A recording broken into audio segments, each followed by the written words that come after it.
मैं जा रही हूँ। मैंने तो आपके लिए नाश्ता बना लिया। मैं सादिया के साथ करूँगी। अच्छा सुनो, अगर कोई आए तो ना ही दरवाजा खोलना, ना ही किसी से बात करना, ठीक है? चलें ठीक है, मैं भी वहाँ थोड़ी देर में आ जाऊंगी।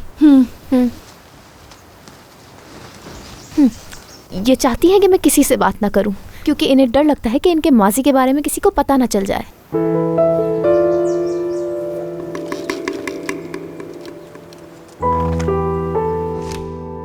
इतने बड़े घर में इतना गंदा बाथरूम हो सकता है, मैं सोच भी नहीं सकती। पता नहीं कितने दिनों से साफ नहीं किया।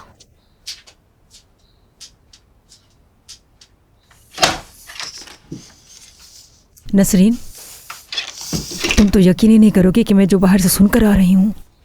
क्या हुआ? इधर आके सुकून से बैठे, बताएं मुझे। नहीं नहीं, सुकून से नहीं बैठ सकती मैं। हुआ क्या है, मुझे कुछ बताए तो सही। सादिया साहब अभी फोन पे बात कर रही थी।